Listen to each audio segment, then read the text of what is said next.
Daw may mga sumasagot sa likod. No, again, yung set namin is very collaborative. And my co-actors are very generous. Sobrang generous. Like, kunwari, may mga revelation scenes kami, ibibigay nila. Kunwari, eksena ko. Eto, eksena mo. Eto, tayong lahat to, tulungan. Ganon. And, yun yung maganda sa show namin. Kasi, yun nga yung sinasabi ko yung hindi pinapaandar kunwari yung ego, o mas sikat ako, o mas ganyan. Andun yung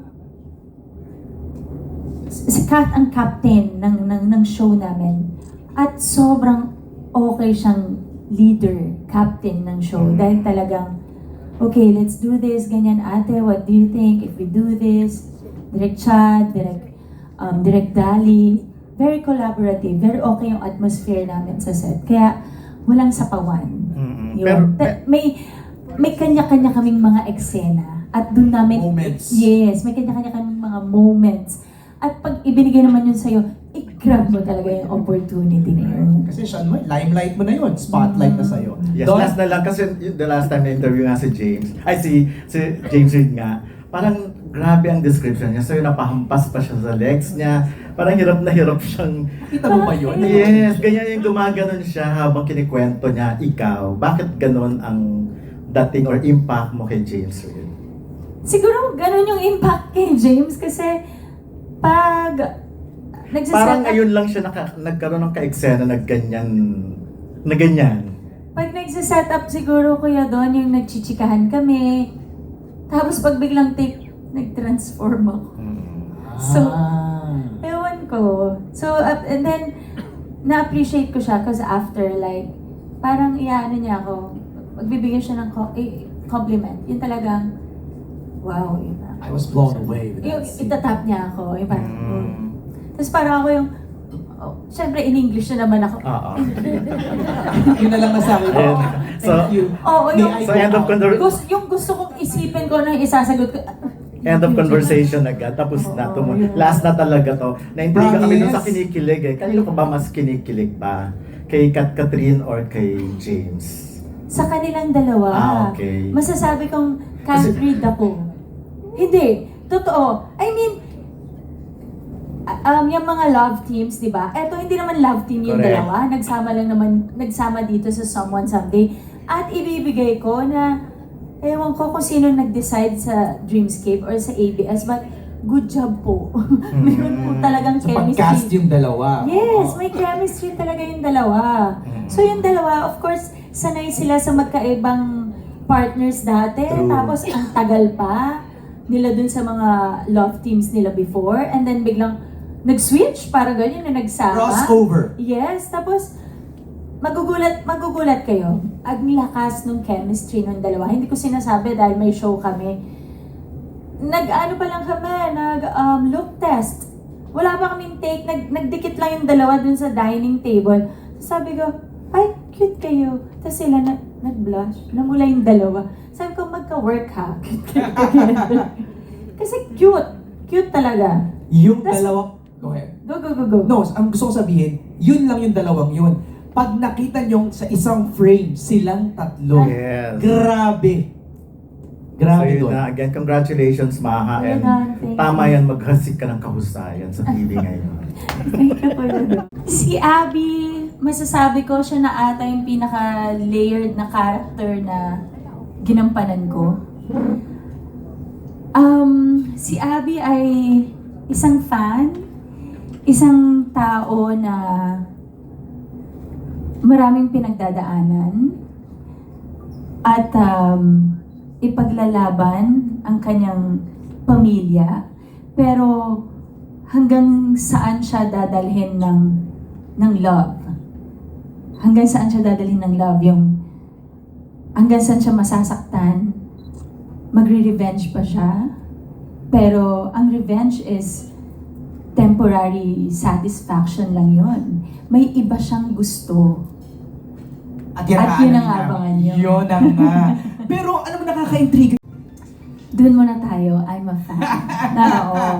Pag fan ka, yung lahat gagawin mo para Right. sa... Kasi mahal mo yung iniidolo mo di ba? Oo. Yan. Okay, para lang malatag natin ng maayos. Madge, ilang taon ka na sa industriya? Kung hindi po ako nagkakamali, 23 years. Wow. Yes. 2003. Correct. Ako nag-start. Yes, it might be you. Oo. Tama yung binasa ko sa Spiels, expected actresses dito sa industriya. Trabaho bang matindi yun? The past 23 years.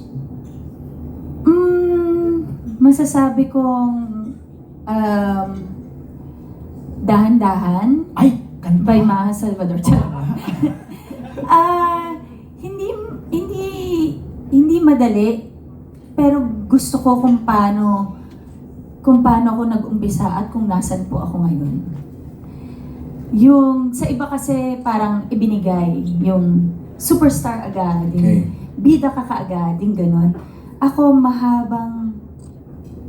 mahaba yung proseso, mahaba yung progress. Pero masaya ako kung nasaan ako. Kasi habang taon-taon, may natututunan ako bilang isang artista, bilang isang tao. Hindi ka nainip? Siguro kasi kapag masaya ka sa trabaho mo, tapos gusto mo yung ginagawa mo, hindi ka maghahanap ng more pa. Okay. Kasi siguro alam ko lang din talaga na eto muna tayo ngayon. Right. Yung ganon. Gaya ng mga, okay wait. Eto mga kasama natin sa press, ano yung mga iconic characters ni Maha na love ninyo? Sige nga. So, yung pagtanggap ko dito sa role na to, masasabi kong hindi ko siya i-regret. Na talagang tama na tinanggap ko talaga. Binuhos mo 100%. 1,000. Ay, ayaw pakabog talaga. 1,000%. Yes. Galing. What an emotional moment, no? Watching Yeah. that. Second question ni Carl. Ako po yung sasampalin. Ginombag ka nga ni Rita Avila eh. Di ba? Pero, again, ano po? Atake. Bagong atake o kakaibang atake. Hindi ko alam kung anong tawag dun sa atake yun, pero sa isang eksena, ang daming hinihingi ng character ko. Okay. Napati ako yung pagod pagka-uwi. Kasi talagang emotionally draining because bawat eksena, may bigat lahat ng eksena. Kahit simpleng eksena, may bigat Wow. na dinadala yung character mo. Yung ganon. Sa seryeng to, Atmosphere dun sa set namin. Siguro kasi maliban sa mga bagets sila, feeling bagets din ako. Nakakatuwa na makasama sila dahil alam mong gutom din sila dahil comeback teleserye din nila. Si Catherine, and then James after 10 years. Diba, balik teleserye din siya. So kapag nagsama-sama kaming tatlo, talagang alam mo yung magtutulungan. Yung walang ego-ego, walang kung sino yung mas star, like, ayusin natin tong eksenang to. Paano natin mapapaganda? Paano natin sila pananabikin? right. Yan. Pero is it Oo, kasi nga, pag magkasama po kami sa tent, wala po tayong matatapos na eksena. Dahil bilang mag-ate sa sa totoong buhay, hindi kami natatapos magkwentuhan. right?